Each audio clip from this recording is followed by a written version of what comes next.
What makes us sexually attracted to someone? That's a question you could ask.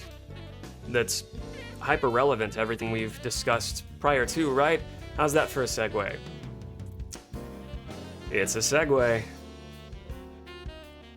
Listen, I can't stream on Valentine's. Debatable phone may be able to stream on Sunday. We're getting it in now. Huh. Of course, with us being biopsychosocial creatures, there are all of the aforementioned factors tethered to our interest in such a thing, or lack thereof. First up, to state the obvious for a second, let's talk about what sexual attraction is. According to LGBTQ Center, University of North Carolina, Capitol Hill, sexual attraction is attraction that makes people desire contact or shows sexual interest in persons, right? There's multiple kinds of attraction, right? There's aromantic attraction, attraction to someone without a desire for physical interest, contact, that sort of thing. Like for fluff, welcome in everybody. I have an aromantic, no, that's a lie. I have a romantic attraction to fluff. But we have borders and oceans between us. Fluff is safe. Fluff is safe for now. Fluff is safe for now. How was stream? I peeked in on you, did a little cheeky peek in on you. And I never played Octopath Traveler either. It looks good. It's kind of got this really cool, like, I don't know, outside of the battle scenes, the story progression has this sort of like diorama type of presentation. Is that the word I wanted to use? That sounds grosser than it really should be. Diorama. It's got a diorama type of presentation. I like the aesthetic. It looks cool. I hope the aesthetic matches the, you know, playability. Is it fun? Love the art style and the progression. It really is interesting. That is good to know because it's one of like 1,000 other games that I want to get to eventually. We're doing really well. I wanted to do my annual psychology of romance and attraction Valentine stream. Well, on Valentine's Day, but I don't think I'll be able to, so we're doing it tonight. And then after I've satisfied my own arbitrary fulfillment of chatting through all of that, we're gonna finish Twilight Princess tonight. So if none of what I just mentioned is at all relevant to your interest and you can't dabble in the least bit of psychobabblery, I promise I'll make it fun. Come back in like an hour and a half, we'll play Twilight Princess and finish it tonight. But also, if you don't want that spoiled, you might also have added rationale to fuck right off and not be here. I do have every intention of finishing that game tonight. It's been 4 months! You, Bubba's in the UK, though. I don't want you staying up. Actually, stay up. You're up this late already. You might as well be up all night at this point. Greet the sun. Greet the sun with your body. Let it caress you. Let it soothe you. I really enjoyed Wind Waker 2. That was the last Zelda that I played that was new to me at the time. That was the last Zelda I played prior to Twilight Princess. DKC, I've been catching you streaming a little more recently too in my mornings, and it has delighted me. It's been good to see you back.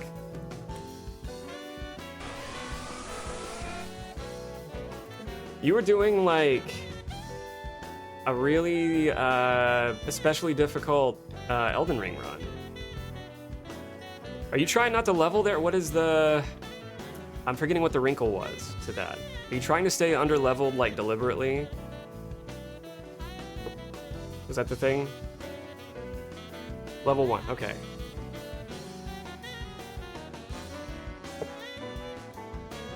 That's entertainment.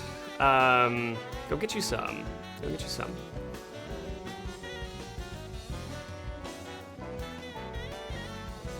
Said it before, I'll say it again. I could listen to DKC read the motherfucking phone book. Helen! Oh, Helen, my Helen. It's good to see you. I'm only just recently beginning the psychobabblary pivot segue of the stream tonight, getting into the psychology of attraction. What's it all about? Most of us know, we've chatted about it before, but for the sake of Valentine's coming up, it seemed relevant. Plus, we've already spent a day, you know, talking about Bad Bunny and AI commercials and what's happening with Discord and AI and why? Why? So much fucking AI. Oh yeah, and surveillance state propaganda. Surveillance state propaganda disguised as ring commercials. Surveillance state propaganda disguised as ring commercials. Bolstering everyone's interest in finding lost puppies ostensibly, but what it's really about is some Big Brother type shit. We can get into that too, but first, the sexy stuff. How did you know? Because Benito is one fine looking hombre. For that matter, did y'all see Ricky Martin? Because hubba hubba. Bubba.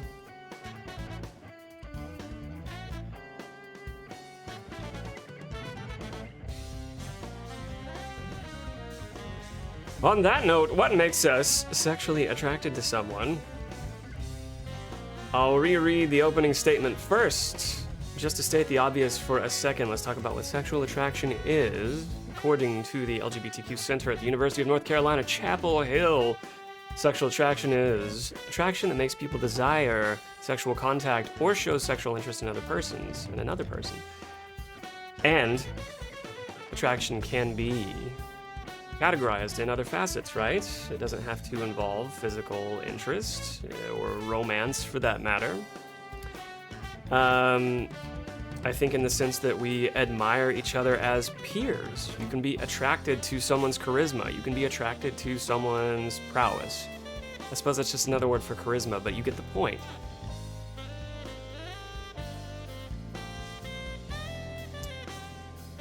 What's less explanatory is how it happens in the brain. Everyone has been in the situation of not understanding why they aren't attracted to another person. And as it turns out, science has a lot to do with the why.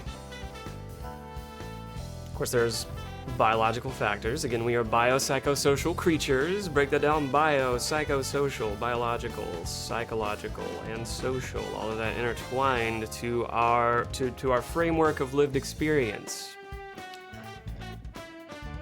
What comprises, what synthesizes our self, ever in development, our self ever in development, right? When you meet someone new, it might be difficult to discern why you find yourself attracted or not to them. However, studies show the biology has a lot to do with your level of attraction to someone else. Let's talk about the cornerstones in the psychology field regarding attraction, with a quick pivot to the Love Bridge study. Some of you may have heard of this. The Love Bridge study, it's gone under a couple of names, and it's actually been repeated with some modifiers to kind of, and this is important, to test its validity and to also kind of further qualify that it's not really the gold standard in like research related to romantic attraction, but like so many studies, it was a foundation for learning more about it. Such that we're skipping ahead on one of the weaknesses of the study. It's always important to acknowledge and research one of the weaknesses, what could have gone better. They didn't really qualify physical attraction, like someone's actual interest in self-preferences for physical attraction, that everybody's attracted to the same type of hair, skin color, build, everything else. They didn't really do a robust job qualifying that and making that into their study. Instead, it became kind of a weakness for others that when they replicated this study to include.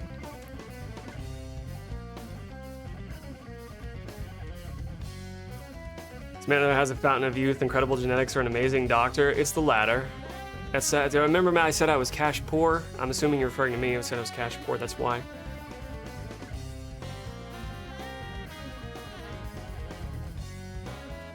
No, I'm glad I quit smoking and drinking. I think that was did me a lot of favors. Hello, good to see you. Oh, and we had a Helen. We had a Helen alert. She was a Heather fairy. watch.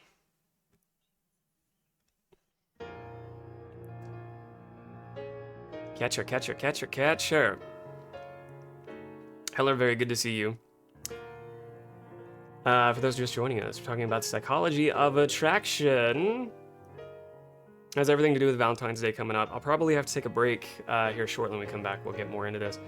But reference to the bridge study, I thought I had another tab open related to the bridge study, but maybe I don't.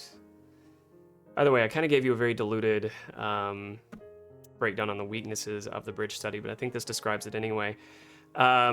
The bridge study made a connection between arousal and attraction, and arousal doesn't always mean sexual arousal. When you hear arousal, think of like activation in your central nervous system, fight or flight type shit.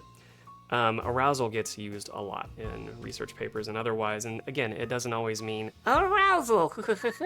Sometimes it does.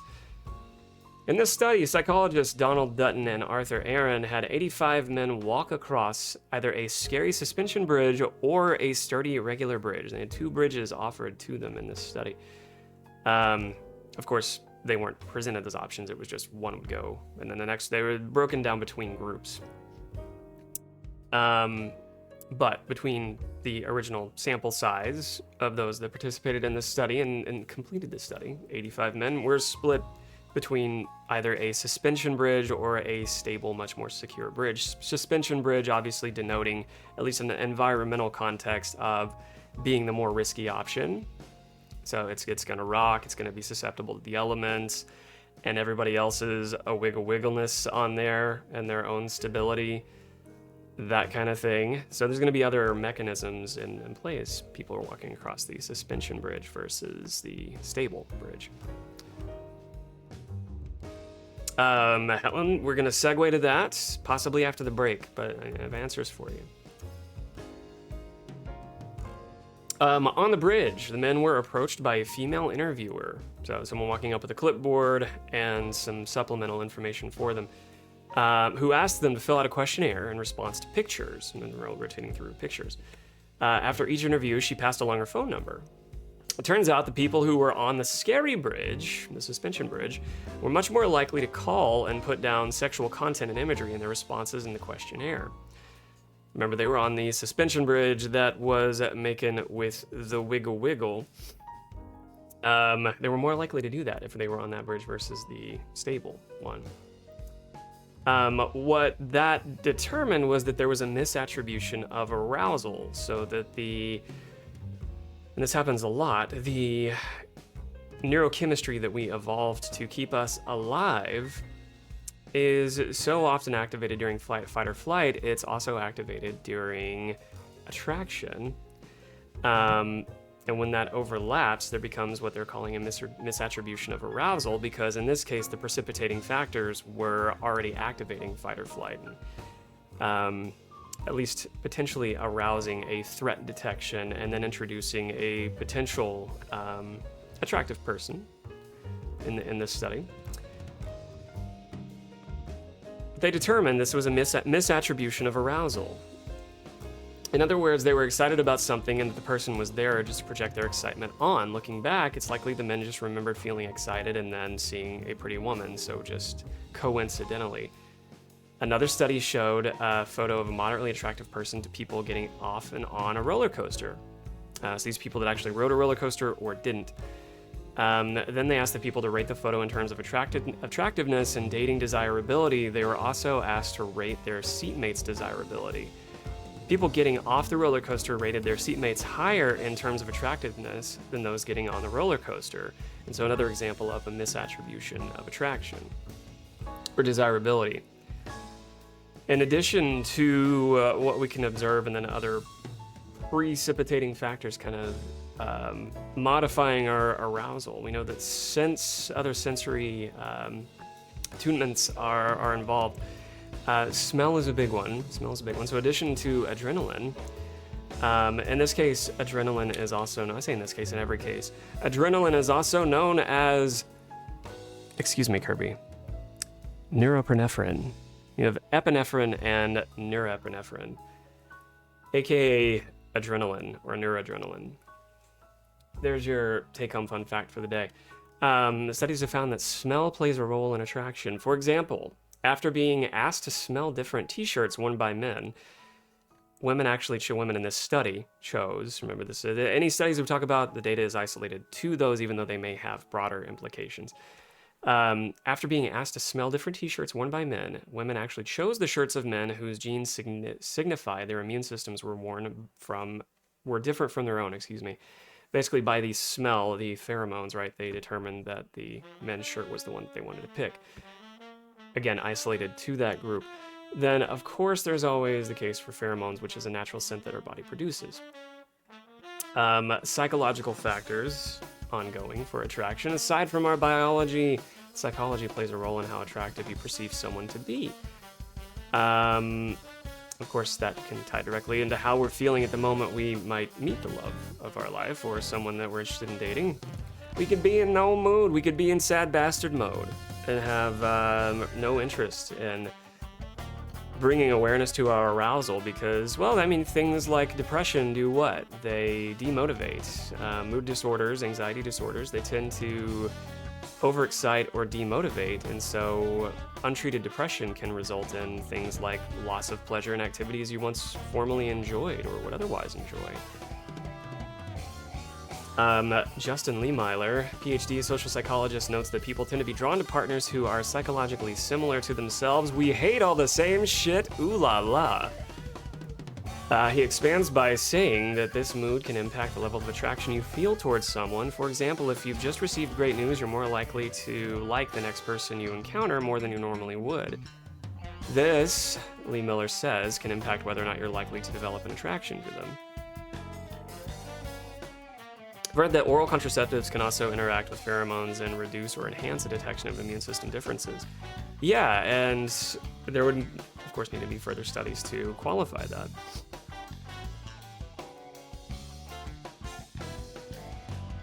Of course, there's always external events. This is sort of one of those situations that highlights reinforcing kind of what we already suspect and data reinforcing what, in a good way, what we would probably expect anyway.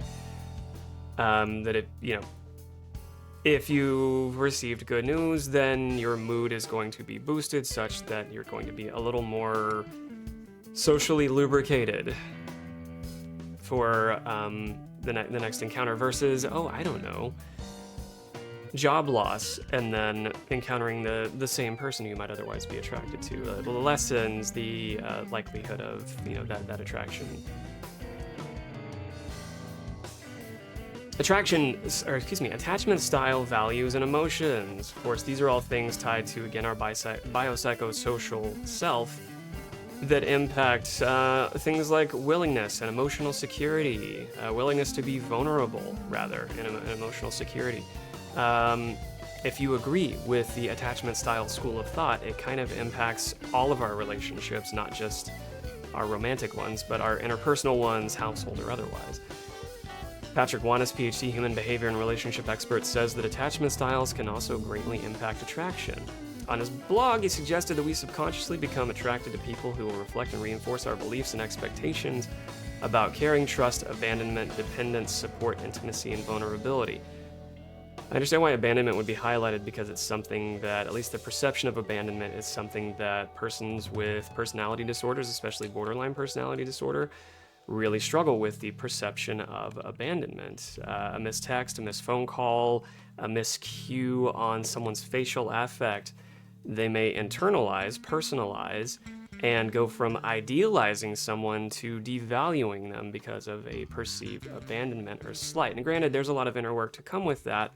And I also want to qualify that persons with borderline personality disorder feel very deeply. They experience intense emotions, and to the extent that it can negatively impact other relationships, it doesn't always have to stay that way, right? It's like anything else with therapy and skills development, and sometimes medication. Medication isn't usually indicated for personality disorders, but dialectical behavioral therapy is often recommended because it helps to synthesize complex emotions and not personalize things that were events, in this case, that were not meant to be personalized, or to seek clarification in windows where relationships can get a little wrinkled because of a lack of one partner or the other seeking clarification and putting bids in and not being socially averse to putting those bids in.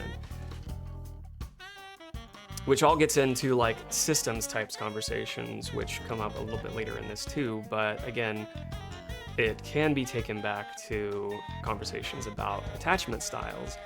And even if you are, I say the least bit curious about learning about your attachment style, it's worth getting into, not to pathologize and not to use for a sense of shame against your partner, like, you're only neglecting me because you have an insecure avoidant attachment style, don't do that shit. Use it to self-inform and then repair. Use it to self-inform and repair between your partner. And like so many things, it's only gonna really work if your partner, in this case, is on board.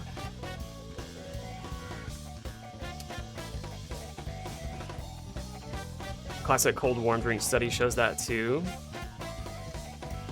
Some moral values definitely affect my attraction. Even if before I found them physically attractive, as soon as I find out that we weren't aligned, they immediately become actively unattractive physically to you as well.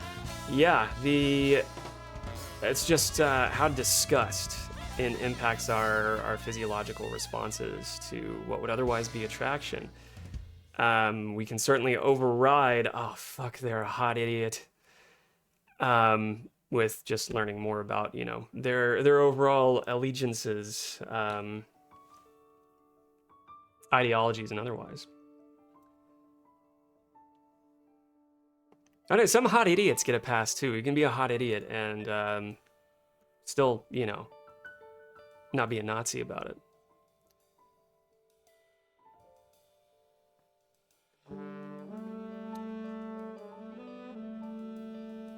Another study supported the idea that people look for similarities in terms of attraction. It found that people were more drawn to others whose emotions or motivations felt similar.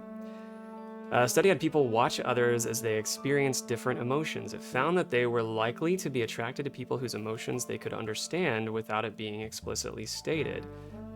This is another segue opportunity for me. This is something that persons who identify with neurodivergence, but especially persons with autism spectrum disorder,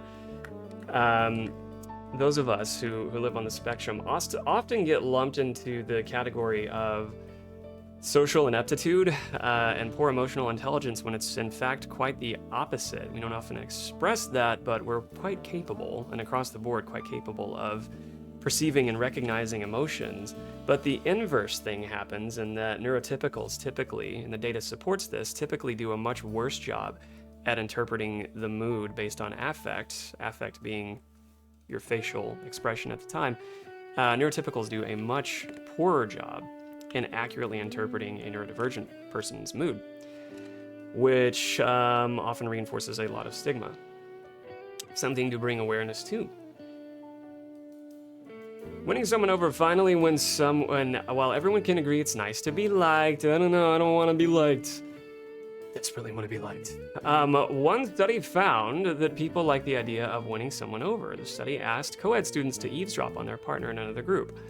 While they liked it when they found out that their partner had a positive impression of them, they actually liked it more when they found out the person's impression of them had started negatively and turned positive. This way, the person felt like their partner's feelings were more indicative of their true feelings about their personality.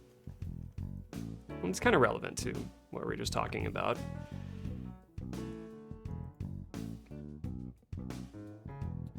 Weaponizing and diluting therapy speak is absolutely a nasty side effect of social media sensationalizing. Yeah, I try to bring awareness to that too. I thank you for picking up on that, I think, is what you're telling me there. Because yeah, I get real sick of it. Especially with big streamers that I actually like that pathologize using terms like they're so schizophrenic, referring to usually persons on the far right who may be embracing some paranoid ideations, but even paranoid ideations exist separately from a diagnosis, and I know way too many people with like schizoaffective disorder, even as rare as that is, who aren't right-wing bigots, You know, it's just, and labels and language like that actually fucking matter when you have a gigantic platform. And yes, I'm talking about somebody like Hassan Piker, who uses verbiage like that. I really dig his political ideology, but as he refers to persons with mental health needs, like, that shit could use some improvement, Bubba. Same thing goes with weaponizing, you know, terms like, well, why I went out of my way to, I didn't say we went out of my way, spend a few extra seconds on discussing borderline personality disorder, which we can do in a larger format in another stream. Just making sure that we aren't demonizing someone for having needs to meet. So long as, you know, they're resourced up enough to put the work in and make those adjustments, then what's the harm? There's more harm in demonizing them than there is, you know, the impact that they're probably making on you. But what's another one that gets thrown around besides the term schizophrenic getting thrown around disgustingly kind of a lot? Those two happen quite a bit. Just mentally ill in general. I see. This is just anecdotally. I haven't qualified this or quantified it. Well, I've qualified it. I've not quantified it. But persons left and right sharing kind of like hackneyed, fucked up memes about who is mentally ill and who's not. Largely perpetuated by persons on the far right who falsely attribute mental illness with violence. But I'll also have you know that the data supports that persons with mental illness, severe mental illness, or just general mental health needs are more likely to be victims of violence versus instigators of. For whatever that's worth. It's worth a lot, I think. Kiwi, welcome in. And narcissist and avoidant, yeah, even for persons that we can't stand, that we're probably accurate about, say like most of those in Trump's sphere and orbit. Sure, you can make an armchair diagnosis if you were to compare every bullet point for narcissistic personality disorder and what are considered like the dark triad. Dark triad is not necessarily like a DSM term, but if you're looking at what is considered a DSM term, like cluster B traits of Machiavellianism, narcissism, and remorselessness, Trump does fit the bill, as do many of his cohorts. And like we're talking about earlier with attraction, devoid of romance, like attracts like. So often is the case, like attracts like, as it relates to interpersonal relatedness, attraction, or romance. Interestingly enough, unrelated, I got this lentil shepherd's pie and it's delicious. That actually sounds amazing. If you've got a photo before you have put that up in your body meat, I want to see. I would make that, actually. I would make that on like a future cooking stream. I'd get into that. But yeah, I think it helps to, so like even for, I don't consider myself a liberal, consider myself a socialist. Democratic socialist, whatever qualifiers you want to give it. But even those who I would consider like political allies to some extent, before we get into conversations about how liberals can shoot themselves in the foot repeatedly, and that's kind of how we ended up in this situation in the first place. No, I'm not going into further detail right now. They use the same heated rhetoric, the same boilerplate quips as the right, the same shit that each side is criticizing for. One side is obviously doing it with a little more accelerant and a little more vitriol, but it's worth being mindful of how that language is used, because I promise you, as it relates to, say, like a synonym that you're trying to punch up your post with, and that's probably where you're gonna see it, I promise you, a more powerful synonym exists than using the mental health population to make your point.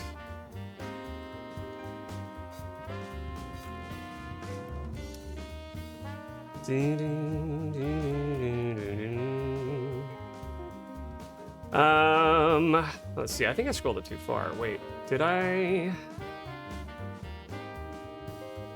Yeah, we were about done with that one. Article on attraction, I will drop it in the Discord, of course. I need to check the time, because it may be time to take a break and come back and then get into a little bit more. A little bit more, a little bit more. Also, being a psychopath, as people understand the term, does not guarantee someone's not caring or have good relationships. Yeah, I think in a lot of cases when the term is thrown around online, it's an umbrella term, but it's gonna, like any conversation, if you're using heated rhetoric, it's gonna push away more than it attracts. While we're talking relationships, here's an old adage, but a good one, as it relates to relationships that you actually, give a fuck about retaining and utilizing and maintaining, cultivating.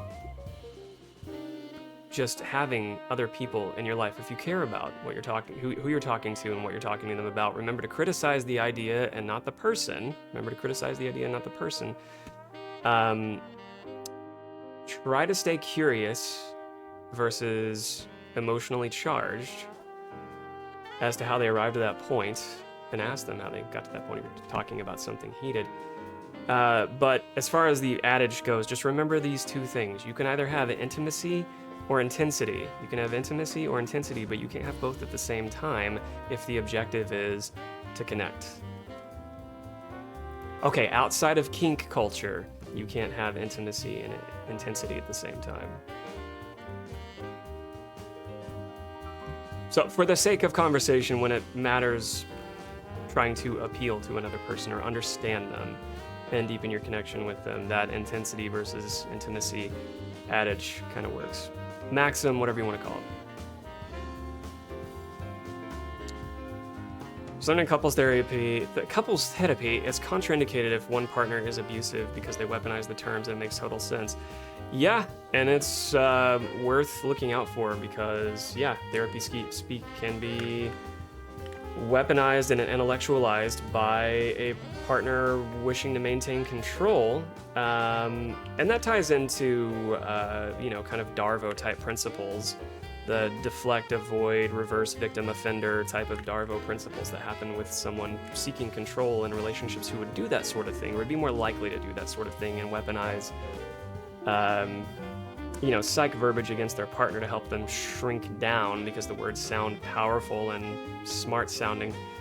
But in most cases when that happens, they're easily beaten down because they have a very superficial understanding of what they're saying in the first place. So once you can challenge that, you find they don't last very long.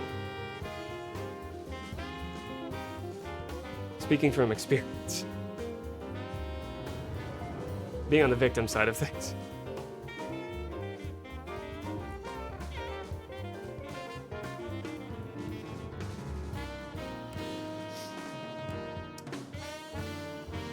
I did drop that link, right? I was gonna, yeah. I need to check how we doing on time? 8:48 in the PM. Okay, we're just after the hour. Could do a little bit more and then come back. I've experienced that firsthand. I'm very sorry to hear that. It's always interesting to you how the therapy terms made sense applied. Yeah, let me pull up, since we've got a few minutes before I have to run an ad, and it relates to, I'm talking about the kind of the fun research surrounding like attraction, psychology of attraction, and our biopsychosocial selves, but just to inform anybody in relationships they're currently maybe not on the rocks. I don't know that I love that verbiage either, but relationships in need of repair, or if you just need some validation to support a relationship that you escaped, and I'm sorry that needed to happen. We can get into DARVO for the sake of informing. So, I just explained it, but we can get into that. I think it's relevant to the conversation as we're talking relationships. And I'll drop that here too.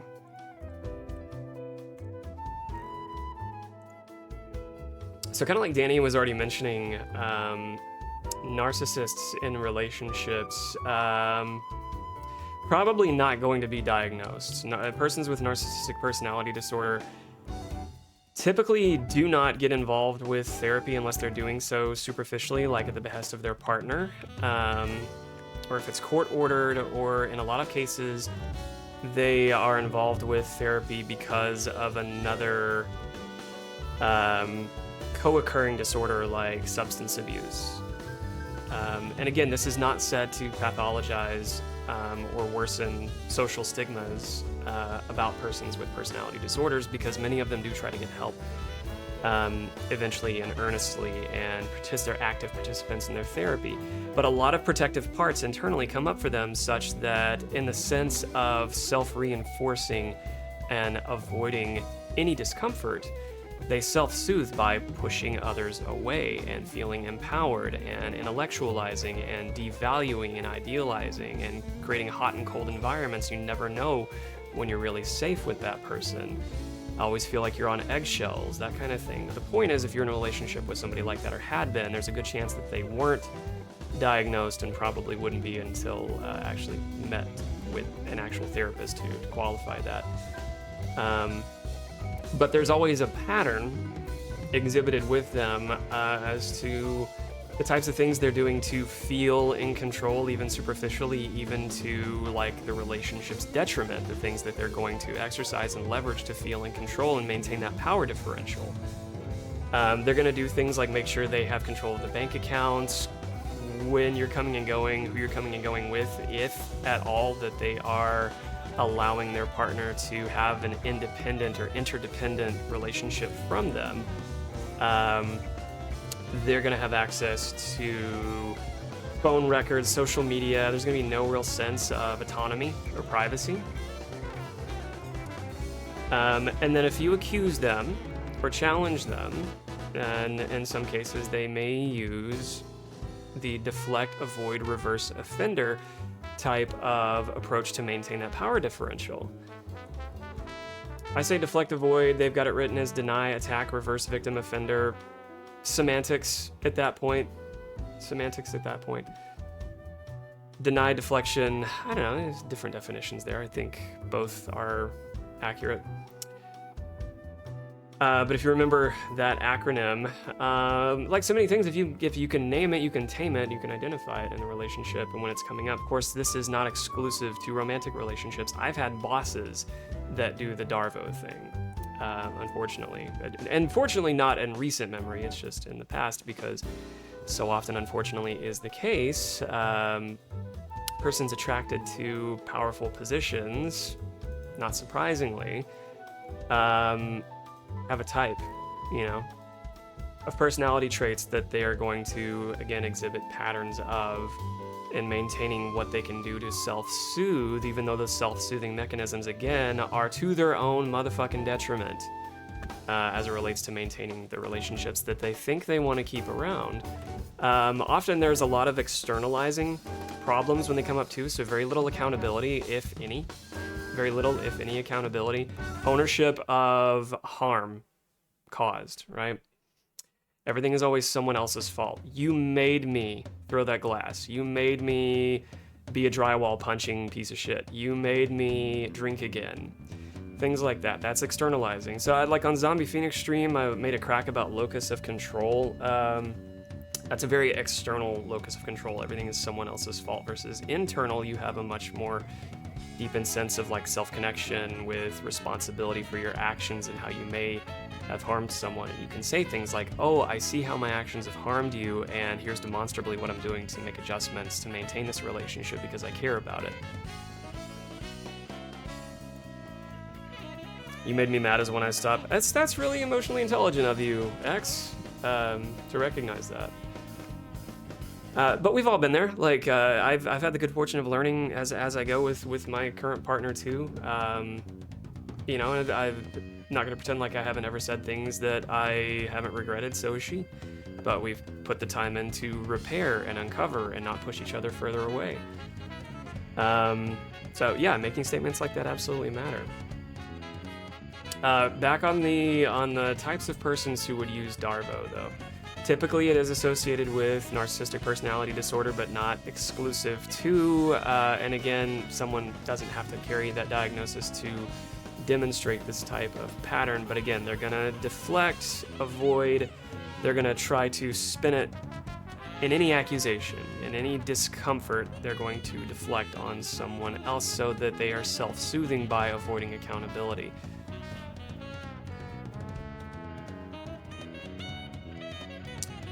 Dear Man from DBT.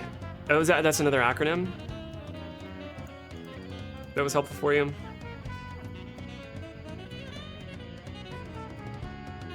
Part of one of the articles I had up at gets into like I statements in relationships and how they put bids into each other.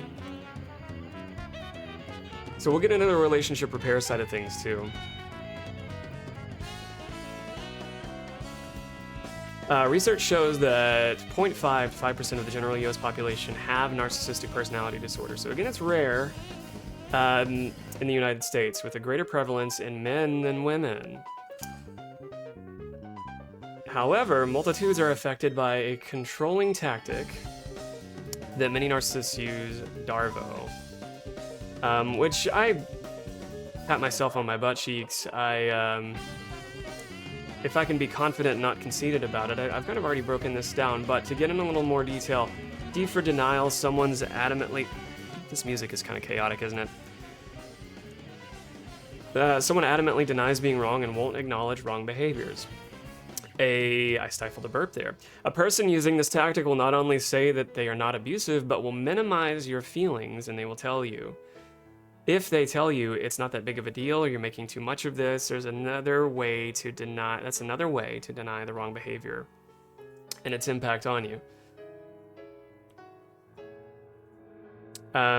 The accused person becomes aggressive, arguing they are not in the wrong, but they tend to cast doubt on the person questioning their behavior. Instead, it's just refusing to accept. Instead of just refusing to accept responsibility for the behavior, the person is actively working to make it look like they are the one who is wrong. So often this is called gaslighting. And that's another term that gets thrown around kind of inappropriately. In a sense that if you're correcting someone with actual information, that's not gaslighting. If you are convincing that person that their lived experience, outside of all evidence to support their lived experience being accurate, is not accurate, that's gaslighting. If you are strategically misattributing another person's emotions, if you are strategically manipulating an environment around a person such that they question their safety around you, and they question their own certainty in things that they would otherwise be certain about, to the point where it's associated with anxiety versus curiosity. That's gaslighting. I haven't seen that in I don't know, it hasn't died out, but I haven't seen it bubble up in, you know, our shared peer mimetic culture spaces in the last several months or so, such that I'm kind of happy about it.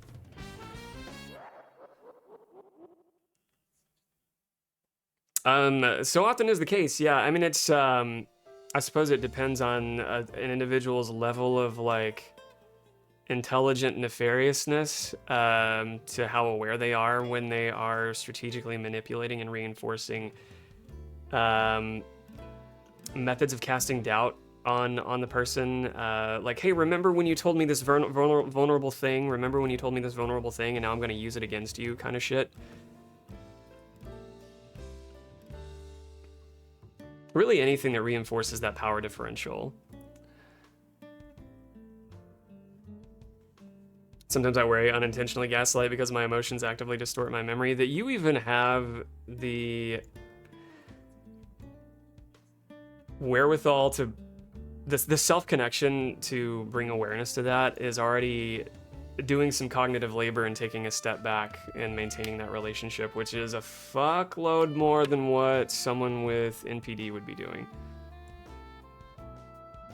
But I also think it's a valid concern because I share that as well. Like, I do that with like mansplaining, just because I'm aware of being a queer but cishet presenting, you know, white guy here. You know, I don't want to be attributed to mansplaining anything, but I worry about that too, kind of in a similar framework. But I think it's something to have a healthy vigilance about, versus letting it kind of completely override to the point of like debilitating how you communicate. And also, like anything else, it helps to talk about it.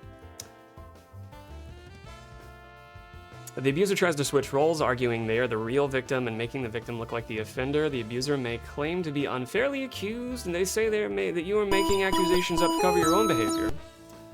In addition, the abuser will gaslight the victim, making that person wonder if they are crazy or that what they are even experiencing is not actually abuse. An abuser will likely deflect, trying to switch gears and remove attention from the problematic behavior. Then more on personalities again, to recap. They're going to tend to create hot and cold environments to where the person often questions their emotional safety around that person, and in a way systematically feel kind of trapped with them.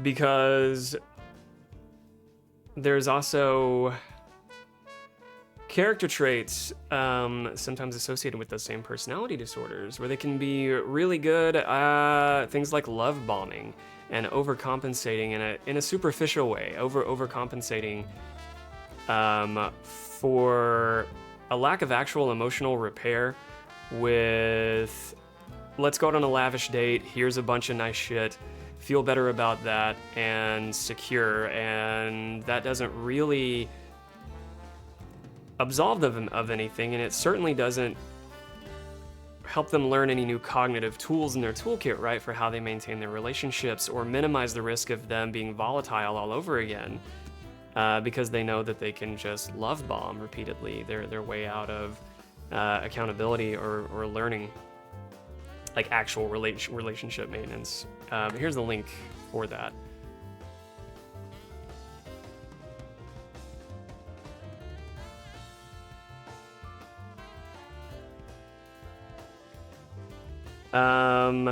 In X's humble opinion, it's not gaslighting, that's the limitations of memory and communication. We're not perfect. I like that reframe. Cognitive reframe of the day. Cognitive reframe of the day. It goes to X. Grams! You're right, I do owe a Grams. I don't know that my sound alerts are really doing it for us right now. Grams! Did y'all hear that? If y'all heard that, I didn't.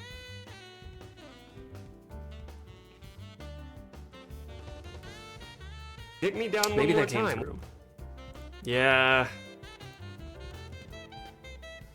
Dick me down one more time. Oh, I wouldn't dream of removing our dick.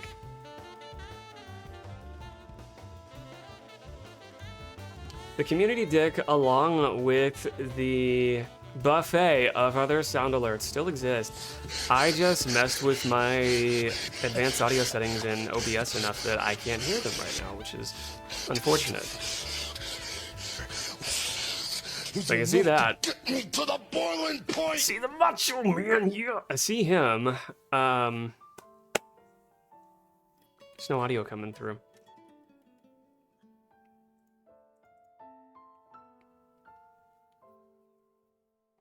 Tend to try to take my past mistakes into account and do better. I think that too is a good, insightful way to self-lead. Stay connected with yourself. And not to ruminate about it, or doom spiral, anything along those lines, but to stay kind of solutions focused. And we're gonna make mistakes. Poetry of being human. We're gonna make mistakes. Plenty. Some more severe than others. But it also helps as we develop to develop additional relationships with ourself and sometimes our parts that may be a little more cautious than they need to be.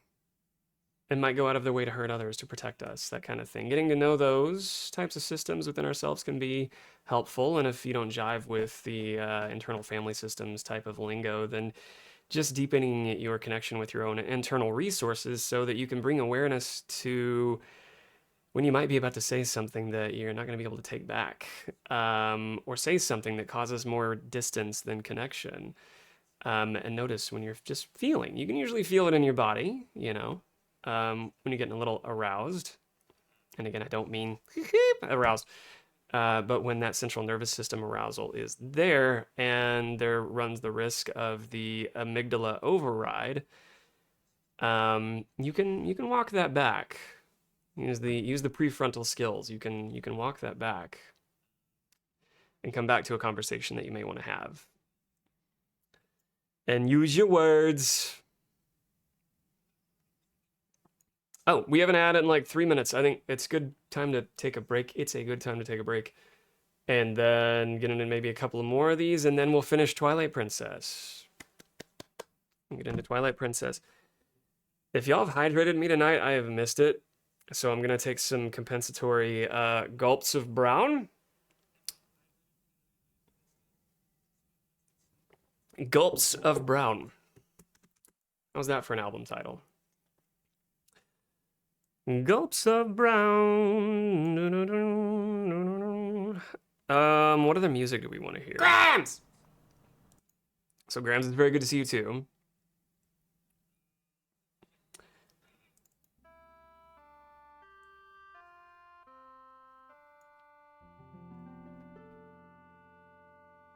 Huh?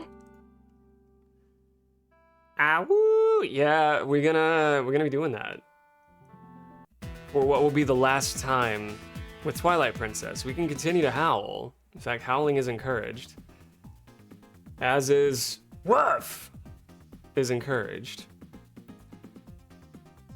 Beyond, you know, Twilight Princess. Heller, I think in the past, I've been so concerned about making my own perspective known that I could have dismissed or minimized as someone else's. I don't think there was an intentional gaslighting there, just trying to be seen, but much more aware of this now. Also very relatable. Yeah, we want to be so clearly understood that we will do our best to over-communicate, but even so, that can run the risk of pushing someone further away. Not always.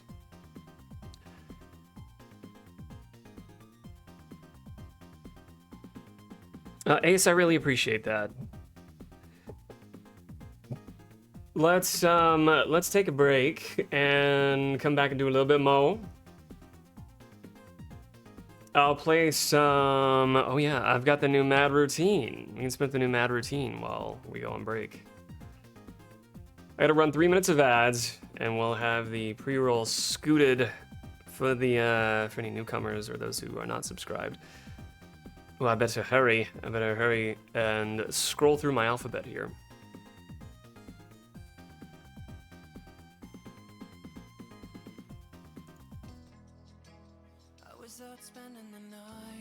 Oh no, but we want the new shit. We want that new shit. I know what I want is Double Life, actually. Right now, I want to hear Double Life and get on that new. Alright, I'll see y'all in 3 minutes. Y'all love on each other tremendously.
don't care. I swear you're in a double life. So irrational, diagnosed, incompatible. Oh, it shows how you've given up. Might be gone, but not forgotten's got you by the throat. Yo, here's my position. Better listen up if you don't wanna miss it. So inconsistent, never giving up, never made that commitment. So optimistic, don't know what you thought when you got into business. It's all repetition, better listen up, better listen up. Beware, you're in a double life and you don't care. Better listen up, better listen up. Beware, you're in a double life and you don't care. Better listen up, better listen up, better listen up. In a double life.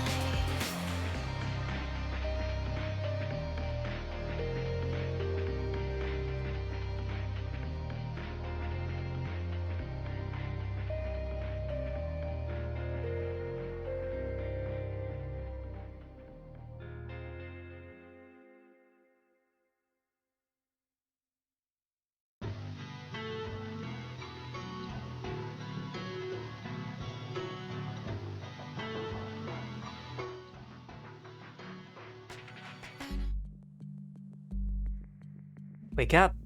We're at Grandma's. Do we like the new BRB screen? Put a couple 2 minutes on that.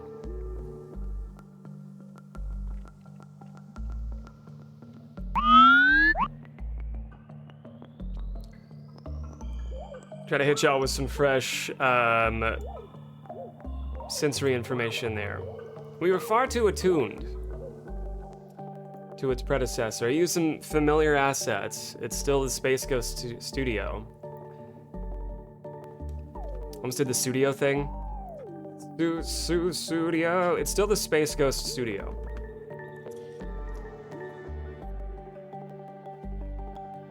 Some soothing imagery woven in there with, interspersed with some irreverence. It's very on brand for me.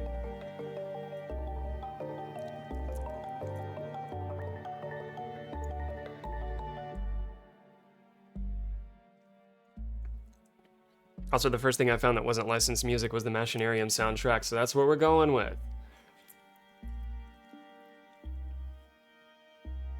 Oh, Tell, were you not familiar with Space Ghost Coast to Coast? That was the studio from Space Ghost Coast to Coast. Though, me-coded. That's what that was. That was studio from Space Ghost Coast to Coast.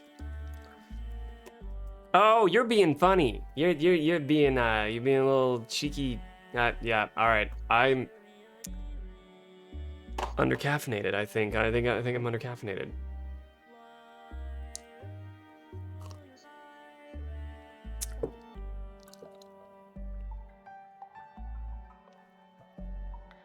Clever Tell. Have we? I don't know. Have we done the special? Oh, we did it beginning of stream, but I'm gonna do it again. Over the hood, through the streets, and right into your brain. There, I fixed it. I think I'm gonna have to close OBS, and I'm not gonna do it now. I think I'm gonna have to close and reopen OBS to correct the sound alerts. But it's okay.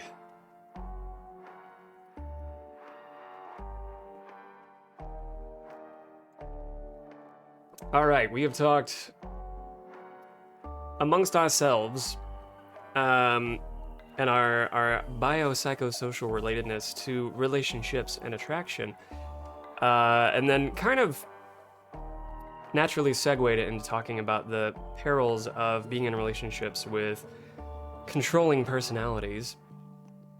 But we did not discuss, why do we kiss? Why do we give besos? You might have learned besos recently from a Bad Bunny show, or just listening to Bad Bunny in general, or you already knew what besos was. If so, good for you. I give you besos. Why do we give each other besos? Mwah. That's what City's doing on that track, right? That's what My City Glory's doing on that track. He's not going rah. He's going mwah at all of us. That's my headcanon. Kissing. Ooh, it spreads cooties. It spread cooties. Don't kiss. Unless you're best friends. Don't kiss unless you're best friends. Go to oral hygiene, of course. Key takeaway. Kissing helps people feel emotionally close and releases happy hormones like oxytocin. We're going to talk about oxytocin in a minute.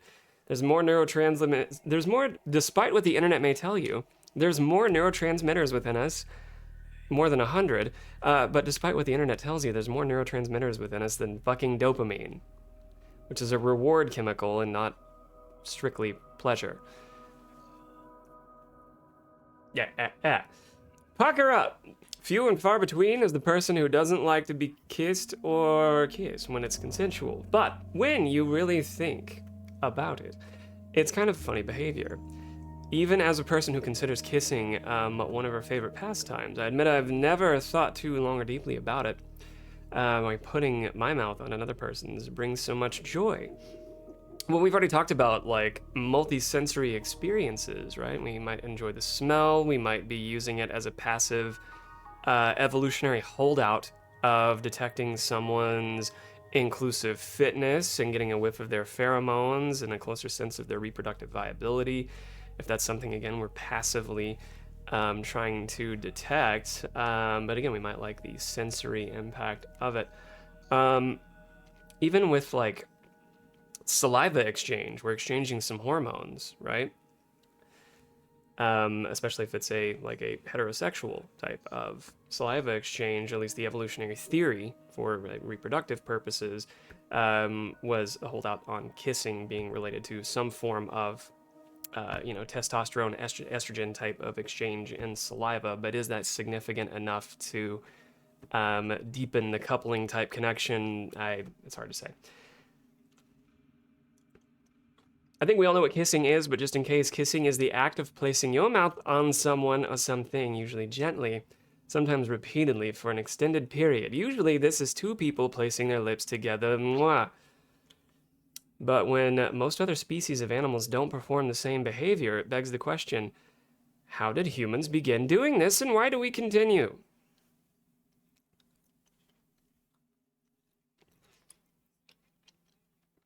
You got the measles, mumps, rubella, and cooties vaccine?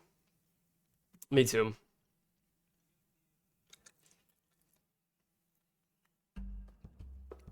I saw Dr. Oz, our chair of Medicare services, now practically begging people to take the fucking measles vaccine. There's been an uptick in cases again, something we all but basically eradicated, and thanks to his counterpart's Maha movement and inappropriate false correlates being pushed about vaccine efficacy and safety. But they really dug themselves in a pitch, huh? That's okay. It only, infection control and, widespread infection control policy only affects all of us. Oh, God damn it. It would be easy to assume that everyone kisses, but that's actually not true. Susanna Weiss, resident sexologist for Bird and Asect, AASECT certified sex educator, tells us that romantic kissing is actually not universal within the human species. Remember earlier in stream we talked about like aromantic attraction. Of course, there are asexual persons, our ace friends out there. Everyone experiences, even at an individual level, preferences aside, you experience attraction, romantic attraction, a little bit differently. Romantic kissing is actually not universal within the human species. She notes a recent study of 168 cultures, which found romantic or sexual kissing only took place in 46%. That's less than half. One explains that romantic kissing, this is ongoing. She explains romantic and sexual kissing were common in places with a more complex culture, and I wonder what they mean by that. More complex cultures and multiple social classes. Multiple social classes. Did capitalism create kissing? If so, color me a capitalist again. Half kidding, boo capitalism. It is the cause and the exacerbation of most of our woes. Records of people kissing date back about 4,500 years to early human cuneiform writings, but scientists suspect kissing may have begun as far back as 100,000 years ago, and may have been a biological tool to suss out immune systems of a potential partner. And remember what I was saying earlier about earlier theories, depending on their postures, operating under the theory that there would be some form of hormone exchange, but also an opportunity to get a good whiff of that person outside of it just being, by some subjective accounts, multi-sensory arousing.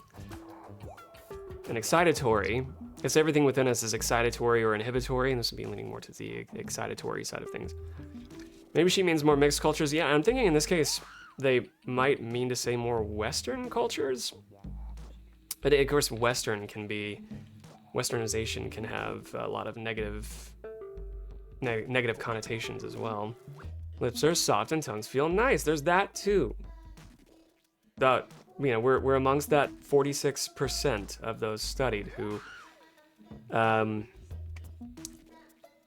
with that. Lips, one of the most sensitive parts of the body, so kissing someone is a way to get to know them better. She explains there's also been research showing that societies where people wear more clothes are likely to practice kissing, which maybe that has something to do with the 46% in mixed culture and class systems. They made sure to mention class systems. Were introduced there. Well, think of the origins of kissing, right? They weren't always lip to lip. And origins of kissing were, a courtesy on the hand or the cheek. Potentially could have evolved from those introductions as well. Thelonious, welcome in. Good to see you. We're discussing the psychology of attraction in all its forms. And after I get done with that, we'll probably finish Twilight Princess tonight. Welcome in. Right now, an article on kissing. Thank you, Tell. The background music currently is from Machinarium, one of my favorite point and clicks of recent years. Kissing also may have begun through our primate ancestors as a method of transporting pre-chewed food from mother to baby, as this habit is used across many species. Babies naturally use their mouths for breastfeeding, so giving food to an infant by mouth to mouth could have been a natural next step as baby moved from breast milk to food. The act of kissing may play an important role in who we choose as partners, in addition to providing us with biological information. Which again, we are biopsychosocial creatures. I'm just trying to encourage further adoption of that term, really.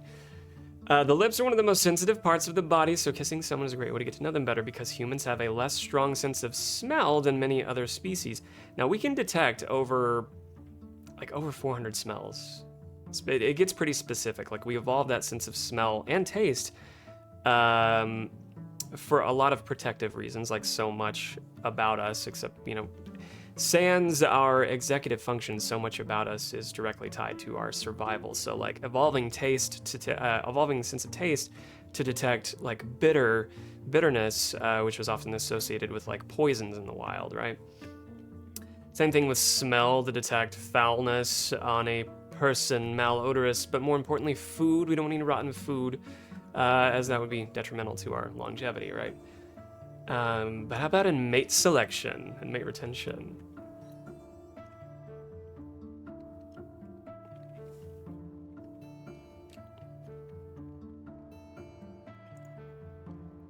We like getting close. And of course, we evolved with 100 plus neurotransmitters in here.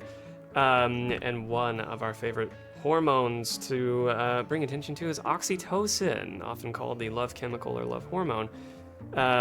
It's the bonding chemical, right? Babies born vaginally are washed in oxytocin and deepens their connection, their maternal connection.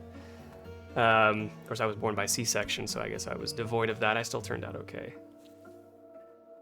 One study found that kissing increased oxytocin, a hormone involved in bonding in men but not women. That was one study. Again, any studies we reference are, unless it's metadata associated with that single episode.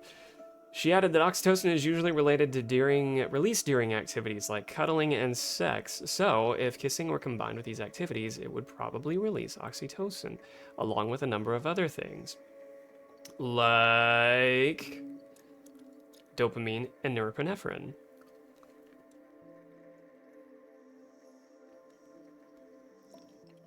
Serotonin's in there too. Serotonin would be in there too. As all of it's deepening our, again, we're biopsychosocial creatures, so all of it's going to be active to deepen our emotional memory surrounding that type of episode, again, as it relates to our survival.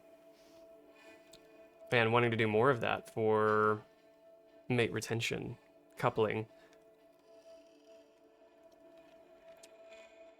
And probably stating the obvious, but that's not the only reason why we would do that. We just do it because it feels good, and the poetry of being human is, amongst all of our squishinesses, we tend to repeat patterns of behavior that just feel good for the sake of feeling good. We're kind of dirty little hedonists at our core. Half kidding on the dirty little hedonist parts. Pleasure principle wins the day. Get it in where you can get it in.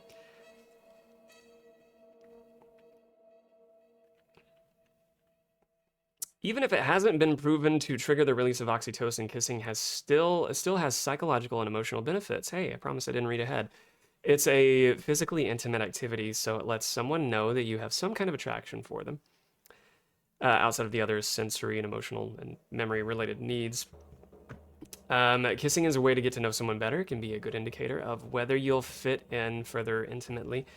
And even if things don't go further, kissing can be fun, like Danny said. Social and cultural differences. And remember, it was only 46% of cultures studied that kissing up on each other.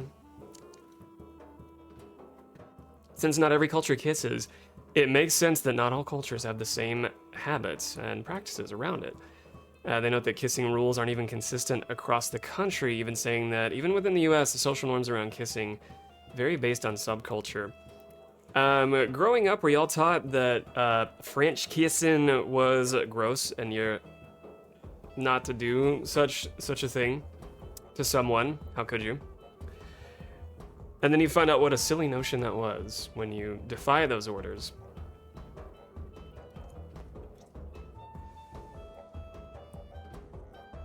We know our more puritanically informed upbringings may have discouraged a lot of things that were harmless, but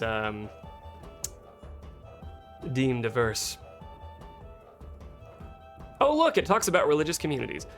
In religious communities, for instance, it may be expected that someone go on several dates and be a committed partner to someone before kissing them. At places like nightclubs, raves, and bars, kissing may be a fun activity that doesn't have to lead to anything after the night is over. Made up with a lot of people while we were drunk, haven't we? Or otherwise, it doesn't have to go any further. But for some sex workers, kissing is off limits because it is considered too emotionally intimate. No matter what subculture you're a part of, enthusiastic consent is vital to kissing someone. Ideally, you can ask for it verbally, and at the very least, you should be very clear that the other person's body language is welcoming. If someone is from a culture where kissing is less common, the idea of just going for it may be off the table for them. Before becoming physically intimate with a new person, consider talking it out with them and their comfort levels. Also very important, many things in our culture do not set us up for success for long-term relationships, but having conversations around consent and likes and dislikes as it relates to our sensory needs and intimacy. Another healthy thing to discuss with your partners. And review those periodically because sensory needs might change. I learned that if you kiss someone with gum disease, you're more susceptible to getting gum disease, and that scared you. That fear is an awful motivator in those cases, isn't it?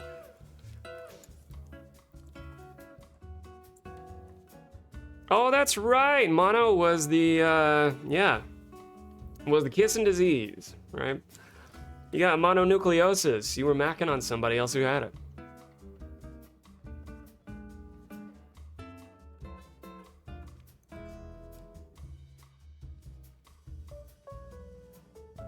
I need to see your dental records before I need to find another person to talk to immediately.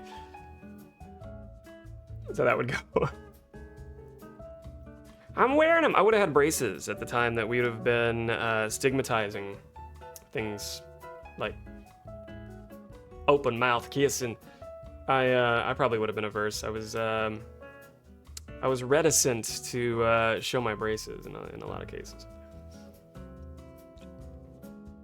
But dig this, on the plus side, kissing the same person over and over can actually boost your immune systems. One study found that partners who frequently kissed had similar oral microbiomes, meaning that bacteria were transferred between the two mouths.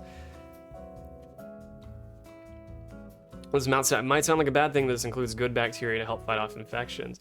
Well, there's the other thing too, of the mood support associated with like peer bonding and coupling and just having friends around in general. Peer support, but as it relates to how we get our oxytocin and secondary gains as it relates to like mood management and mood management being an umbrella term for how we manage our mental health needs.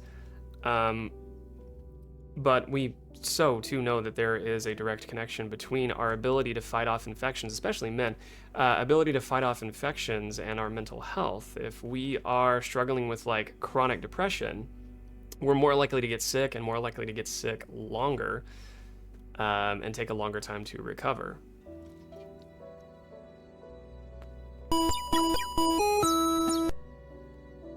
Of course, yeah, you don't want to be kissing on somebody when they've got the Rona.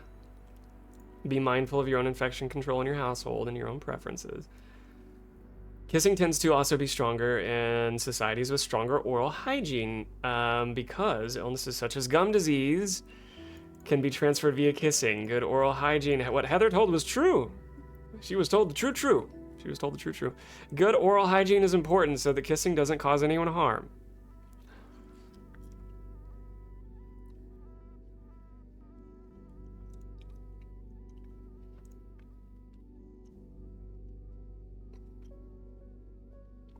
We talked about attachment theory earlier, so I don't think I'm going to get into that, but I may revisit it another time.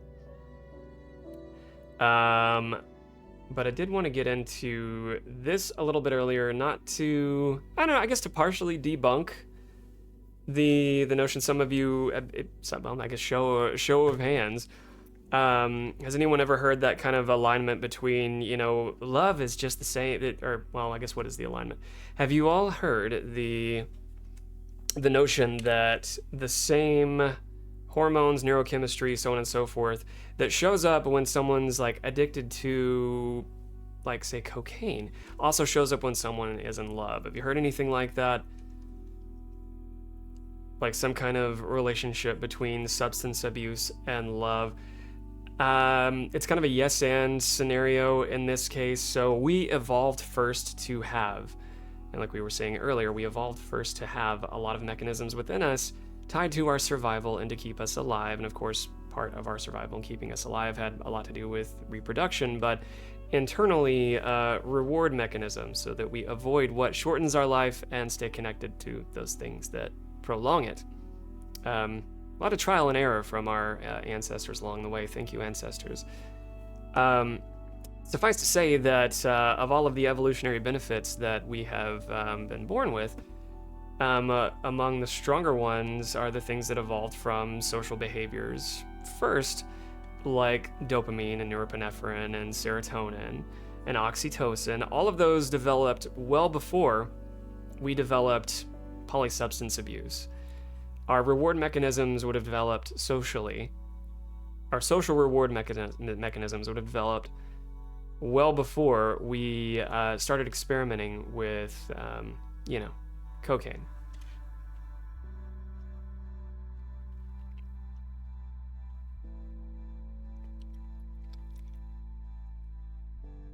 In 2005, a research team that published a groundbreaking study, I almost said Groundhog Day study, groundbreaking study that included the first functional MRI images of brains in individuals in the throes of romantic love. The team analyzed 2,500 brain scans of college students who viewed pictures of someone special to them and then compared those scans to ones taken when the students looked at pictures of acquaintances. Theory would be that their brains light up under MRI when looking at persons that they're deeply attracted to and connected with, versus like acquaintances, they may have some mental mapping associated with social connection and bonding, but maybe not as active in regions of the brain associated and mapped with like deep romantic love. Photos of people they romantically loved caused the participants' brain to become active in regions rich with dopamine, the so-called feel-good neurotransmitter, but they correct this later again, it's reward neurotransmitter. Two of the brain regions that showed activity in the fMRI scans were caudate nucleus, a region associated with reward detection and expectation, and in the integration of sensory experiences into social behavior, and into the ventral tegmental area, which is associated with pleasure, focused attention, and motivation to pursue and acquire rewards. The ventral tegmental area is part of what is known as the brain's reward circuit, which coincidentally was discovered by this researcher's father. That circuit is considered to be a primitive neural network, meaning it is evolutionarily old. It links with the nucleus accumbens. Some of the other structures that contribute to the reward circuit, things we talk about here a lot, the amygdala, our little pleasure principle almond in our brains, and the hippocampus, which are very close neighbors, hippocampus associated with long-term memory, and the prefrontal cortex, a little further up the route, that's the last to be communicated with. Are all especially sensitive and reinforcing of behavior that induces pleasure, such as sex, food consumption, and drug use. We know the primitive areas of the brain are involved in romantic love. And these areas light up on the brain scans when talking about a loved one. Isn't that sweet? If you were looking at someone you deeply love and, amidst an MRI, your brain would very likely light up. When we're falling in love, chemicals associated with reward circuit flood our brain, producing a variety of physical and emotional responses, because again, we're biopsychosocial creatures, mamas. Racing hearts, sweaty palms, flushed cheeks, mom's spaghetti, feelings of passion and anxiety, levels of stress hormone cortisol. It's not exclusively a stress hormone. That's the mimetic shit that I'm seeing lately, especially amongst the Zoomers. Keeping cortisol low. Keep your cortisol low. We're doing it. Which, in a way, they're not wrong. It's just, the hormone's also associated with sleep regulation. Like, your cortisol levels rise before you go to bed and when you're sleeping. And that doesn't mean you're going to bed stressed. It means your body's getting ready to rest. As cortisol levels rise, levels of neurotransmitter serotonin become depleted. Low levels of serotonin precipitate what is described as the intrusive, maddeningly preoccupying thoughts, hopes, terrors of early love, the obsessive compulsive behaviors associated with infatuation. And this is where we find that amongst all the things that we can get addicted to, love is one of them. Love is a substance that we can become addicted to. Being love-struck also references high levels of dopamine, a chemical that gets the reward system going. There we go. They got it right. Dopamine reward. Look at me. I'm finger-wagging article from Harvard. Dopamine activates the reward circuit, helping to make love a pleasurable experience similar to euphoria associated with the use of cocaine or alcohol. Similar, but it's not the same.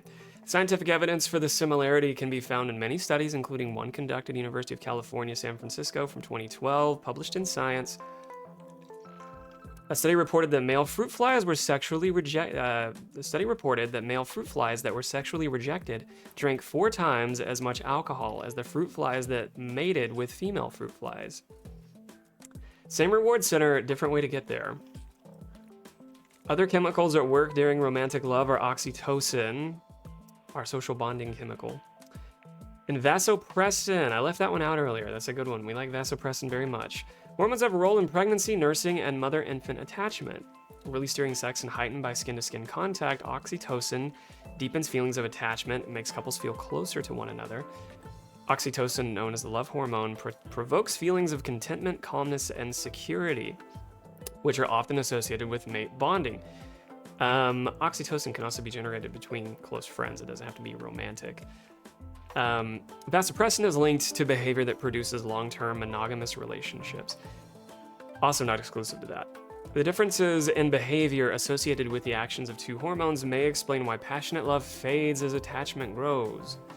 But the other article we just read actually showed that passionate love is ongoing and those reward systems also are sustainable.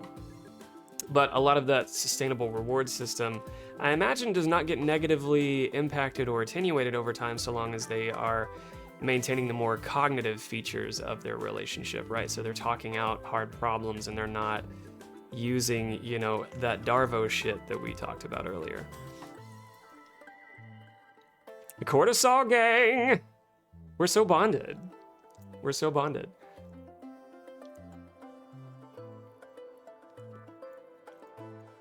The stream is designed by intention to lower cortisol.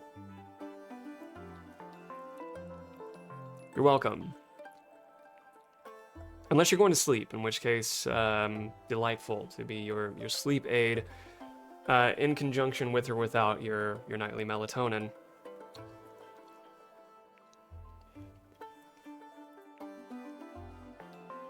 Now with kissing, the most things, I'm in the more the better camp. Yeah, I'm fond of it too.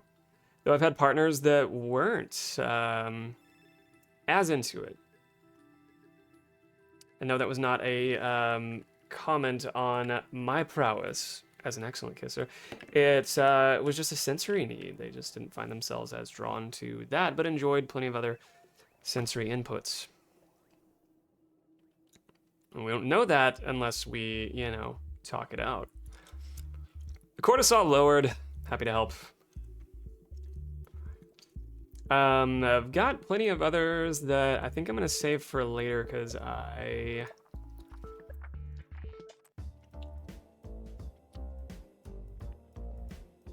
think I wanna finish Twilight Princess, and I don't know how long it's gonna take. We're at the last instance, and at least I think it's the last instance. And bit of storytelling. I'm not sure how many attempts it's gonna take, you know. I did play a little bit offline, by which I mean I didn't want to meander and double back and zigzag paddywag, not give myself a bone, such that I went ahead and found the big key to get to the big boss room off stream. I went ahead and found that big key. I big keyed myself. And then I saved it and stopped it from there. Dig me down one more time. Yeah. That any play offline was discouraged. I wanted to be transparent with you all. Shame on me that I did any play offline, but I had to.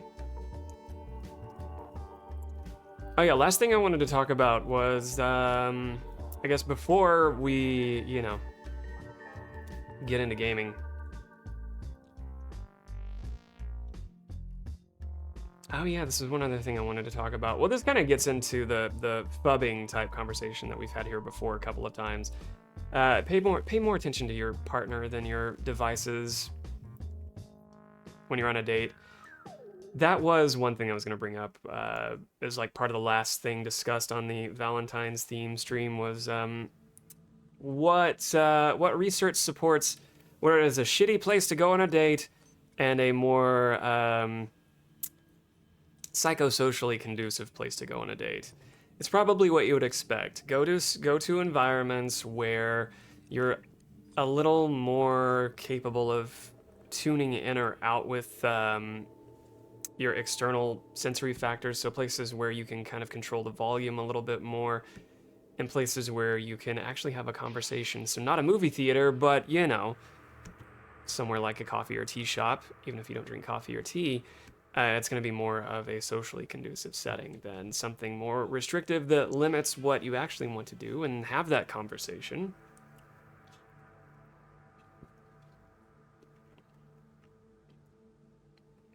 And where you can give attention, pay attention to body language, individual ideologies. Maybe work up towards what we were talking about. You have a chance to explore all of the reward systems within each other when you get to plant that first smooch on one another. And may it be fireworks every time after that. But outside of that, one thing I wanted to dig into was the changes with Discord coming up, because it affects all of us, and I don't know that I've quite made my peace with moving forward with Discord's kind of surveillance state shit they're trying to pull here. I'm not too keen with that. I should avoid doing anything offline whatsoever. Stay plugged in all the time. Yeah,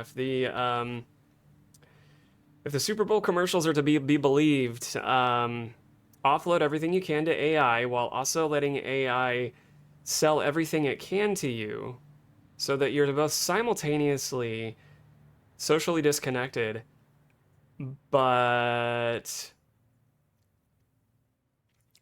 cash flow hemorrhaging directly connected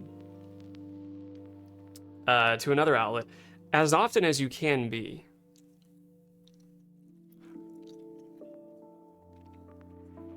The ideal stream setup is the button on your stream deck that ends stream being set up simultaneously plunge you into a sensory deprivation tank as the next stream until the next stream starts. I wouldn't mind that. Also, Park, it's very good to see you. Surprisingly, I have not done a sensory deprivation tank, but there's a place that opened up in town in our medical district that I really want to check out. Coincidentally, it's within walking distance to this cute little leftist bookstore that opened up. So I may have to take myself on a date before too long.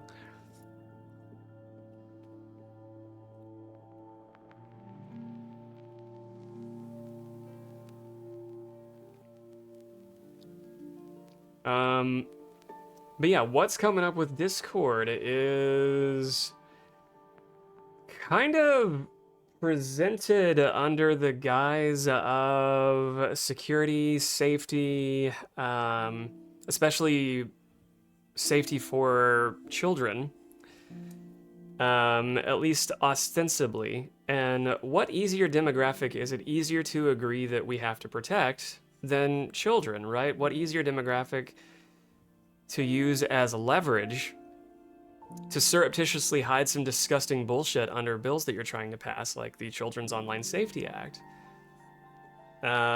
which has a direct connection with what's going on with Discord safety.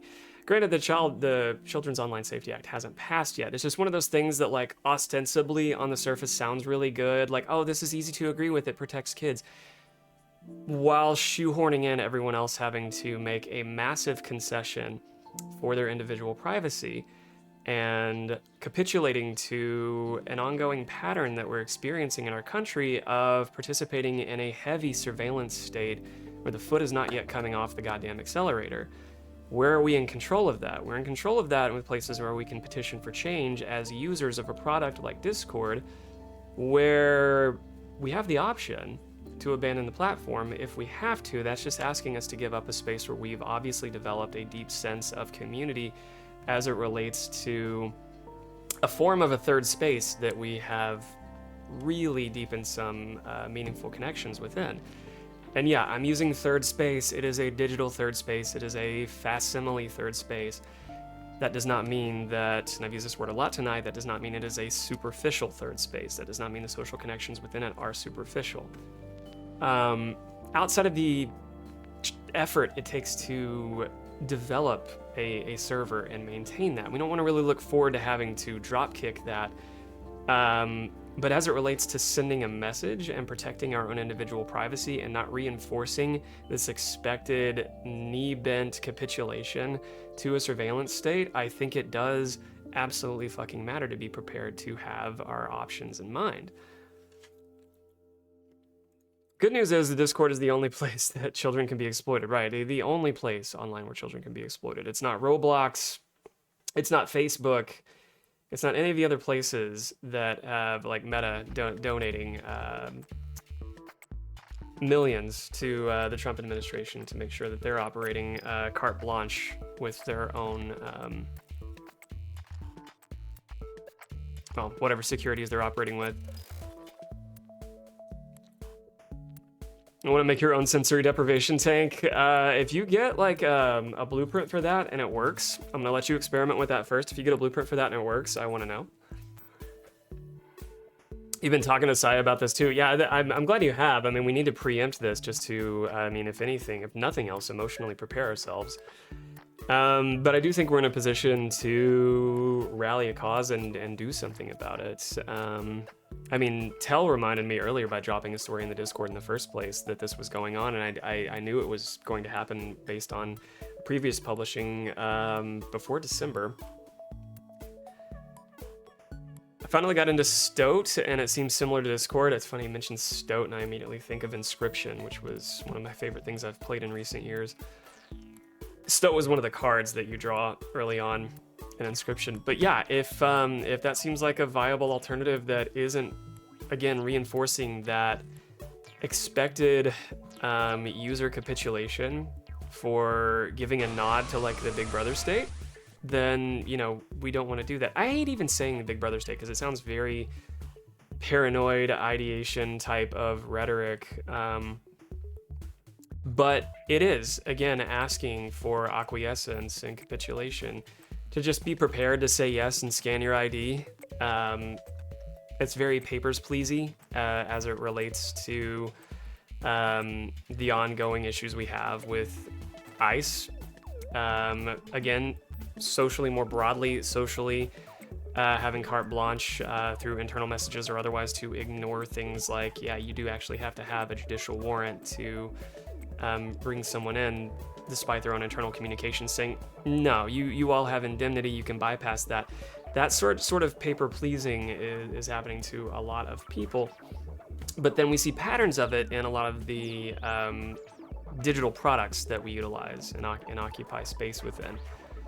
But we don't want to withhold the power. Or, granted, we withhold the power, rather, we do not want to relinquish that power as the users as to how much of our identity and tracking is given up. And like, why I mentioned the Super Bowl commercials earlier is because it just seems like there is like some psychological priming trying to be leveraged, where there is this sort of like consent manufacturing type of approach, propagandizing to the commercials that are being fed on the most watched program all year long.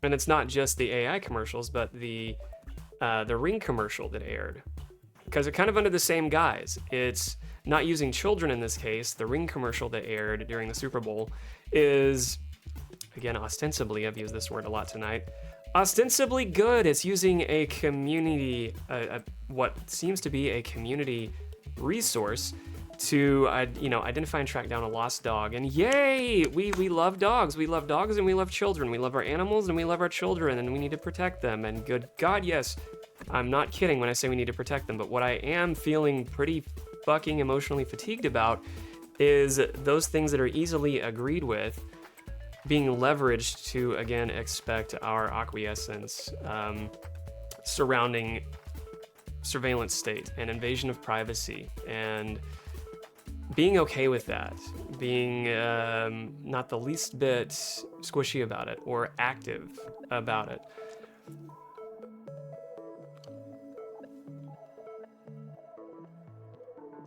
Rub on a Coffee, welcome in. Good to see you. I promise I'll be segueing into Twilight Princess soon. We're going to finish that tonight. I'm wrapping up the back end of my psychobabble-y portion of stream. Yeah, it's not really paranoid. Yeah, it's not really paranoid when we have. I mean, it's not paranoid when we have observable patterns of behavior being demonstrated, right? No, my self-awareness was just using that big brother type of verbiage. But in this case, I mean, it very much does fit that definition. So I guess, I don't know, what is my ask here? My ask is to, and I imagine most of you are already in line with this anyway, but if you're not, my ask is to increase your vigilance, increase your awareness of what your online protections are and how to maximize your security in the spaces that you occupy, but do not acquiesce, do not capitulate to a papers, please type of environment, because that is a net negative for all of us.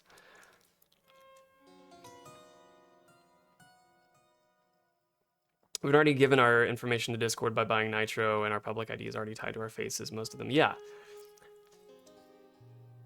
I'm not sure what can be done. It's, even that is, it's a multiple truths thing, kind of, well, it's very much a multiple truths, yes and type of, recognition in the conversation. Like, yes, Amazon owns the platform, which is disgusting, and we're kind of, I don't know, not even wedded to it, but, bringing awareness to all the shades of gray without further capitulating to yet another ask to give up more of ourselves and less ownership over our own identities.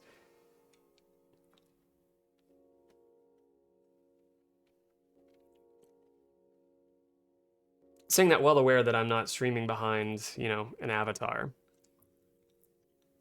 Or am I?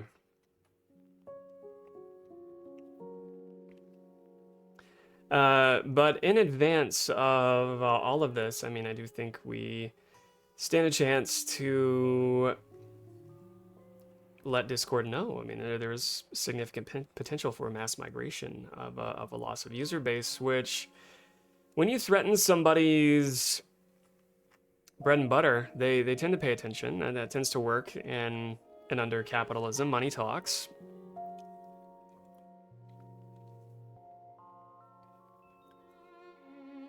Agree. I don't want to be defeatist. I don't think it's defeatist at all. I mean, it's worth bringing awareness to that. What without also, it's like when the conversation of capitalism comes up, and someone inevitably brings up that same statement of like, there's no ethical operations under capitalism, and they think they're being a nice little libertarian when they say it, without recognizing kind of the global parameters around making a statement like that just begs acquiescence and capitulation. Because, yeah, that statement on its own is accurate. It also is worth expanding one's worldview to realize that we are at the mercy of mega corporations and conglomerates that we did not will into being, and our participation in buying groceries out of necessity at places like Walmart or Amazon do not compromise our ethics. Because these places were strategically planted around us to be accessible as possible, to be the easiest places to exchange our currency. And yeah, it's worth taking the shame out of being forced to participate in shopping in those places, because again, we were strategically forced to. And those things can happen while we participate in reform and revolution, in all of its machinations and how we bring them about.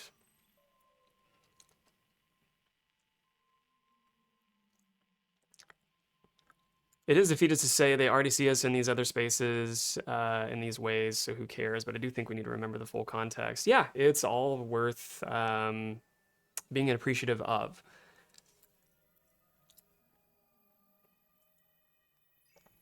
They tend to also not have experience in the taste of boot leather, so tend not to listen to that either. Yeah, it's like there's, it's one of those you're so close to getting it type of moments, but. And I've had some friends who have said that exact verbiage, and then an hour later, they're no longer, you know, of a libertarian ideology because I've corrupted them into communism as a good little domestic terrorist. Mwah. I'm gonna end up on a watch list. I already am. But what kind of mental health professional would I be if I weren't talking about the harm of the systems around us that only exist to exploit and perpetuate the harm that they do? And what we can do about it. What we can do about it. Don't lose your radical hope. Do not lose the community spaces that you occupy. And yeah, it sounds like Discord may be one that we're going to have to prepare to make a change with, but maybe not. There is power in our voices and our communities that we can be unified in our message and letting them know we will not capitulate to making this change.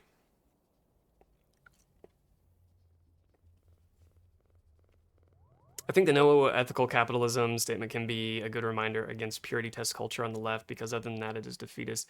Yeah, and that is one thing that stifles a lot of progressive communications and activities, is getting caught up in purity testing type of rhetoric. It just ends up being like a four corners offense in basketball and people just passing the ball repeatedly without ever trying to actually make a score.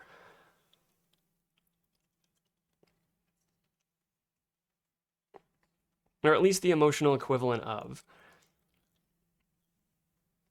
But yeah, we can be unified in our awareness of what evil there is to defeat. And speaking of evil to defeat, and a metaphor that's going to feel so good when I ram a sword down his belly, is what's coming up when we transition to Twilight Princess, because that's next. Thank y'all for riding so many complex waves with me tonight and talking about the psychology of attraction. I know we didn't get into everything, but I did want to talk about Discord. And if you have other resources to share, like Tell, you're excellent about finding other resources to share. Outside of like community member feedback to Discord, if we have another way to send a message to Discord, share that in my Discord. If you wish to be there, if you wish to occupy space in mine, it's This is a magic house.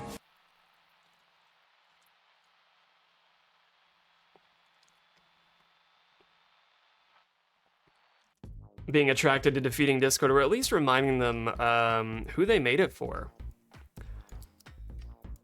You know, it was one of the few remaining spaces like TikTok that before it was forcibly pushed into, well, becoming what it is now. I think most of you are aware that TikTok is worth deleting at this point. But prior to TikTok's forced acquisition and US ownership, it was one of the few remaining spaces online that you could actually direct some meaningful activism within and use it as a tool for transparency in a lot of public spaces. And Discord is one of those spaces where we've been able to enjoy some privacy to exchange and resource everybody up and prepare for reforms and revolution and resourcing everybody up. It's another space where you could do that. Arguably in a better way, because it's not short form content, but just for the sake of connecting it to that same type of loss, I would not want to prepare to happen.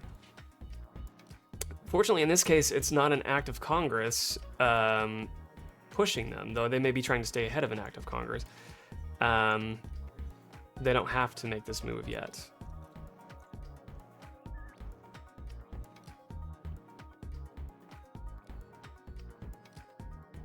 In any case, thank y'all again for sticking around. If you are going to stick around for the silly bullshit side of stream, we got some gaming coming up. We're going to Twilight Princess. I'm on the very end of this guide. My bookmark is at the very end. I don't know how it ends yet. I just know it does. I don't know how it ends yet. I just know it does, as evidenced by these last like 5 pages. So we've got 5 pages of gameplay coming up. Drink your warm liquids and do a somatic, meaning of the body, check-in. Check in with your intero and proprioception. Identify any sensory needs that you have to meet and be good about giving yourself those things. We're going to reconvene here in about 3 minutes time. If it's movement you need, I got some new mad routine for you. If it's more of me you need, thank you for making me a part of your dopamine menu. I will see you in about 3 minutes time. Mwah.